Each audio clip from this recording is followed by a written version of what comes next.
Ei, gente, eu senti uma necessidade enorme agora de falar com vocês uma coisa.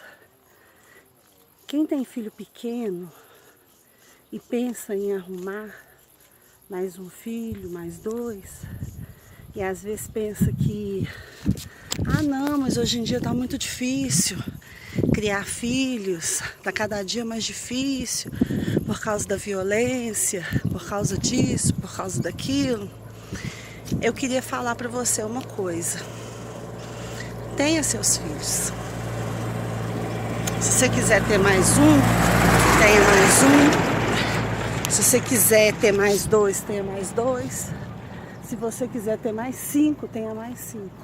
Você que sabe a sua condição, a sua estrutura.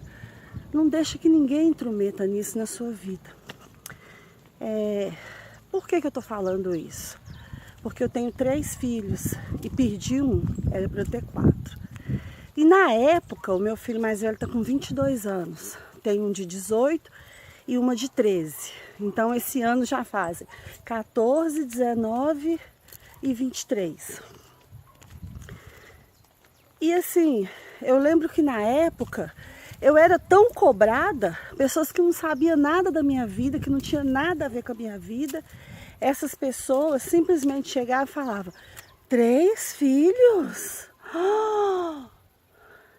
E aquilo ali, se eu tivesse vontade, porque como eu perdi um, se eu tivesse vontade de tentar mais um, essa palavra fez com que eu não quisesse.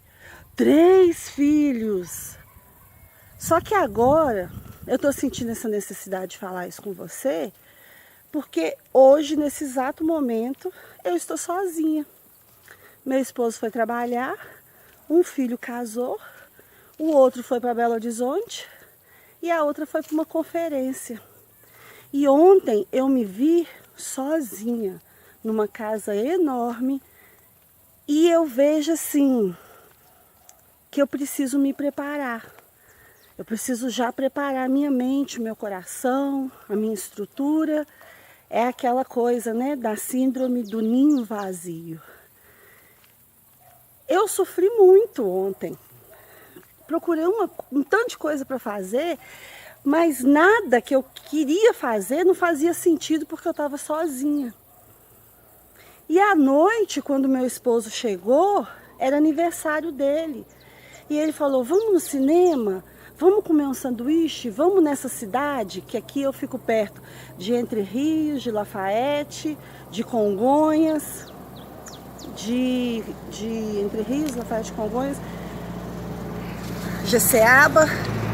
E do fundo do meu coração, eu estava desanimada de fazer qualquer coisa, porque nada fazia sentido para mim, porque os meus filhos não estavam aqui. E aí eu me lembrei da minha mãe, como que ela deve ter sofrido quando a gente foi saindo de casa, quando a gente foi tendo a vida da gente, sabe? E realmente eu fiquei muito triste. Eu tomei um banho para a gente poder ir fazer qualquer coisa, porque para mim qualquer coisa estava bom. E eu senti que da parte do meu esposo, ele também estava desanimado. Aí chegou um casal na minha casa. Muitas pessoas não vieram porque eu já tinha falado que a gente ia jantar fora. Imaginei um jantar super romântico. Afinal de contas, era aniversário do amor da minha vida. Mas a gente estava desanimado. E aí esse casal chegou, foi bom, né? Graças ao Senhor, comemos uma pizza. Mas o que eu quero, assim, grifar é essa questão realmente dos filhos. E num dado momento, mesmo sem lembrar quem, mesmo sem lembrar quem eram as pessoas, que eram muitas, que falavam isso comigo, mas eu senti raiva delas. Fiquei irada com elas, sabe? E assim, é muita cobrança. Quando você não namora, você não tá namorando, não? Eu vejo meu menino de 18 anos. Tem gente que acha super anormal que ele não tá namorando. Aí você começa a namorar. Nossa, esse namoro já tá ficando longo. E o casamento? E o noivado? Aí cobra um casamento. Casou, aí vai e cobra filho. Aí teve um filho. Nossa, não vai ter mais um, não? Um filho é muito difícil. Aí você tem 3, chega. Então, é uma luta. Porque vem pessoas de tudo quanto é canto falando para você o que você deve fazer, a hora que você deve fazer. Mas eu falei e repito, você e o seu esposo é quem sabe. A hora que vocês querem ter o filho, se vocês querem dar 4 anos de diferença, se vocês querem ter um hoje, outro daqui a 1 ano, isso é um problema seu. Não deixa ninguém entrar na sua vida. As pessoas, elas têm que entrar na vida dos outros até certo ponto. E isso tudo, resumidamente, eu digo, por causa disso.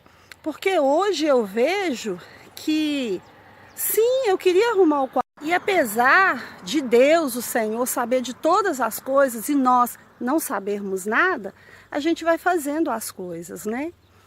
E agora eu tenho que lidar com essa questão da síndrome do ninho vazio. Não sei direito, já ouvi pessoas falando, não sei no sentido de sentir, mas ontem deu para eu ter assim uma base. E qual que é o meu próximo passo? Preciso trabalhar minha cabeça, porque eu não posso viver só em função dos meus filhos. Primeiro que eu tenho meu esposo, né? E essa situação de ontem só serviu mesmo para mostrar para mim e para ele que no final seremos só nós dois. Eu preciso valorizar mais a ele e ele me valorizar mais. Porque como diz aquela música, né? Os filhos, eles criam asas, viram pássaros e quer voar. Isso é o percurso normal da vida. Eu não posso ficar triste por causa disso. Eu não posso ficar abalada. Então eu preciso me preparar agora. Meus filhos estão crescendo, graças a Deus. E eu posso dizer que passou muito rápido. Se eu pudesse voltar atrás, talvez eu teria aproveitado mais, trabalhado menos. Mas Deus sabe de todas as coisas. O que eu quero compartilhar com vocês nesse dia é isso. Tenha comunhão com seu esposo, conversa com ele. Se vocês decidirem que vocês vão ter um time de futebol, o problema é de vocês, tá bom? Não deixa que ninguém faça o rascunho da sua vida. Deus, ele é com você. E Deus também, ele sabe de todas as coisas, igual eu falei. Ele sabe de todas as coisas e a gente não sabe de nada, né? E é por causa disso que a gente fala, eu quero ter mais um, eu quero ter outro. E nessa questão também, para as mães, principalmente as mulheres, que eu acho que é mais difícil, que estão passando essa situação, o que eu vou tentar fazer? Eu vou tentar viver a vida de outra maneira. Se os meus filhos não estão em casa e eu fazia aquela panelada de comida e agora eu tenho que fazer só aquela panelinha, eu preciso me acostumar com isso, porque eu preciso continuar vivendo, eu preciso estar bem, né? Eu preciso me amar. A vida continua, é um novo ciclo e eu quero estar aprendendo isso junto com você. Então, tudo de bom para você. Se você gostou, dá um like. Eu vim aqui agora e esse sentimento estava latente no meu coração. Eu falei, eu vou falar sobre isso. Porque eu acho que a gente deve falar aquilo que a gente vive, né? Porque quando você está falando aquilo que você vive, a pessoa que ouve tem mais impacto, né? Não é uma coisa longe de mim. E realmente eu quero os meus 3 filhos de volta. Tô brincando. Eu desejo para os meus filhos toda a saúde, toda a alegria, que eu não possa ser um peso na vida deles, de ficar cobrando, né? Ai, chorando, você vai. Eu não quero fazer isso. Eu não quero ser um peso na vida dos meus filhos. Pelo contrário, eu quero ajudá-los nessa nova fase da vida deles. E vou pedir muito a Deus para ter misericórdia de mim. E ao invés de diminuir, eu quero somar com eles. Fiquem com Deus, beijo, dá um like e compartilha. Pessoal, voltei porque eu quero falar sobre mais 2 coisas com vocês rapidinho. Estava pensando, né, que eu não falei para essas pessoas que são sozinhas, viúvas,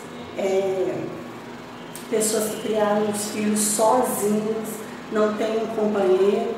Eu penso que é um pouco mais difícil, né? Que eu falei com vocês. Eu tenho meu esposo, mas tem aquelas pessoas que não tem ninguém. E eu me lembro, né? Minha mãe era assim, ela criou todos os filhos sozinha, sem nenhum companheiro. E eu morava em cima da casa dela e tudo eu tentava incluí-la. Enquanto ela foi viva, o banco da frente do carro era dela. E se eu fosse para a praia, ela ia, a gente levava para o teatro, a gente ia nos lugares, ela fazia parte mesmo. O que eu comia lá em cima, ela comia lá embaixo, e todo fim de semana a gente reunia lá embaixo para todo mundo almoçar, mas ainda assim eu via que a carência da minha mãe era muito grande.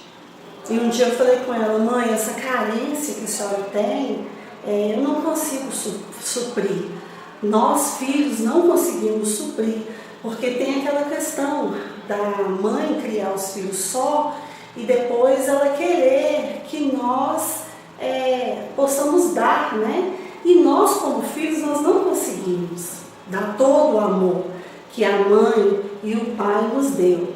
Então, era uma carência muito grande. Minha mãe, ela fazia muita questão. E se por um motivo ou outro tivesse todos em volta da mesa dela e faltasse um, era motivo para ela ficar triste. Então, era uma situação muito difícil. E deve ter muitas pessoas que passam isso. É difícil para as mães e é difícil para os filhos, já que eles têm a casa, têm os filhos. Então, o conselho que eu dou para essas mães que estão sozinhas é você fazer uma programação para a sua vida. Se você gosta de dançar, vai numa aula de dança, tem viagens que você pode estar comprando pacote, fazendo as viagens, conhecer pessoas novas. Tem muitas coisas que você pode fazer para você poder sair, né, dessa questão do ninho vazio. E a segunda coisa é o seguinte: muitas das vezes a sogra e a nora ficam degladiando porque na cabecinha da sogra ela pensa que aquela nora roubou o filho dela. Por favor, parem de tornar a vida da nora de vocês um inferno. Quanto mais vocês brigarem com ela, mais ela vai se afastar. Seu filho casou com ela. Não faça ele escolher entre ela e você. É um jogo duro, é um jogo desigual. Então, seja amiga da sua nora. Se o seu filho a escolheu, quem é você para dizer que não pode, né? Então, essas 2 coisas que eu queria falar para vocês para completar o vídeo aí, tá bom? Beijo!